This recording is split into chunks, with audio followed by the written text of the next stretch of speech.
And the first part, kindness and truth shall meet. I don't have to tell them off. God will tell them off. I'm responsible for kindness. You know, we don't think about this because we are so accustomed to it. Kindness is a much underrated virtue. Kindness. We take it for granted. But you know, compassion and philanthropy and kindness are not natural to the fallen state of man. At least not the fallen state of this man. And in the religions of the world, compassion and kindness are not taken for granted. It was the Jews who gave us compassion because God taught them compassion. It's always interesting to me to find a culture where Christ has not lived, and to find that one's personal dignity is everything, and one's wealth is everything, and one's family is everything. Why should I be kind to them? Why do they deserve it? We who are raised in Christian cultures, in Jewish culture, Judeo-Christian culture, we take for granted that kindness is natural to humanity, but it is not. And you know what? When I let go of Christ, kindness is not natural to me. Have you ever thought about it? Galatians, the 5th chapter, the fruits of the Holy Spirit are these: love, peace, patience, joy, kindness, and humility. Where God dwells, a sign of it is joy, and a sign of it is kindness. You know, at this Christmas season, I don't want to harp on this, I'm sure you've seen it enough in the news. You really literally take your life in your hands when you go to the shopping mall these days. We heard that tragic story about it was the same day, a guard was trampled to death in a Walmart frenzy. This happened.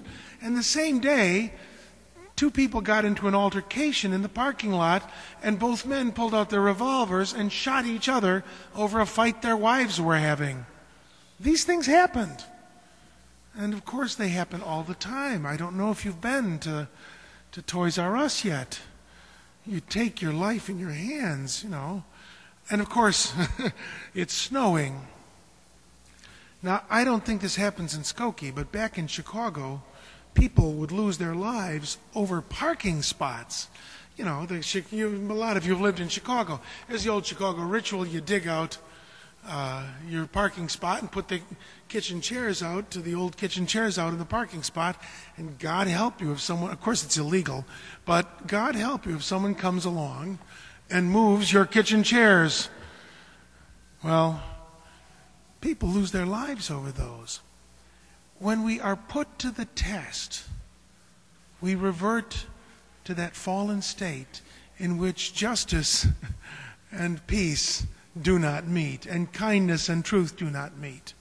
This is a tall order, and it is impossible for us to fill it unless we understand that part of the reading. Your God is at hand. St. Paul says elsewhere, let it be known how much you can put up with, because the Lord is near. You and I cannot put up with very much unless the Lord is near. So, how do we achieve that messianic age in our own life? By practicing the nearness of the Lord. That it is Christ for whom we do these things. And one more story and I'll finish. I remember one of my students was ordained a priest, and we would always have someone come back from the newly ordained priest to say Mass and preach to the young men at the college to inspire them and encourage them. And this young man, who I dearly loved and still do, he's not very young anymore, he's now an old priest, and I'm a much older priest.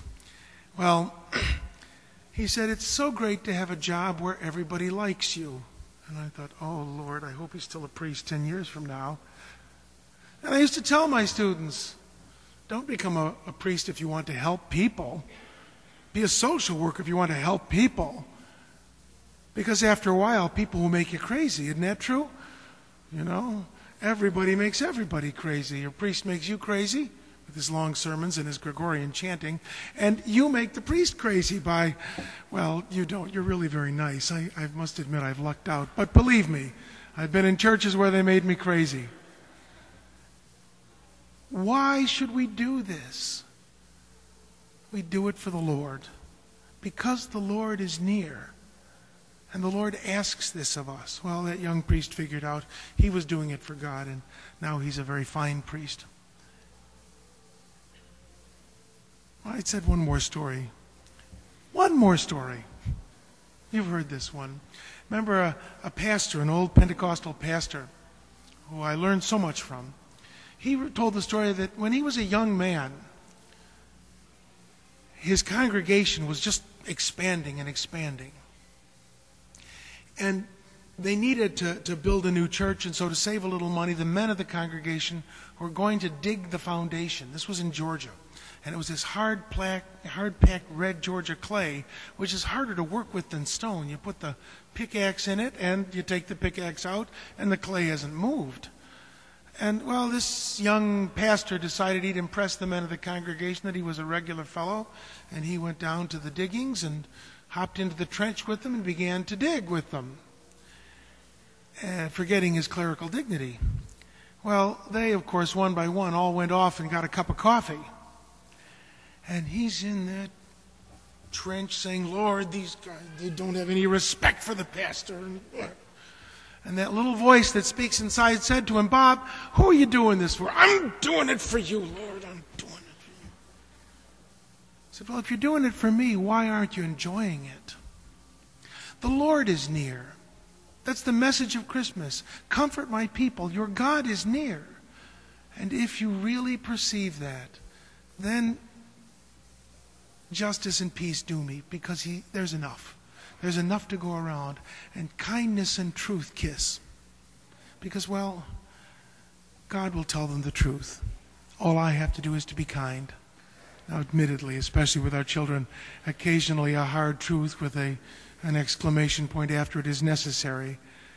But when we go to the Kmart, and when we are standing in the line or in the traffic jam, rejoice, because even in the traffic jam or in the checkout line, the Lord is near. In the name of the Father, the Son, and the Holy Spirit.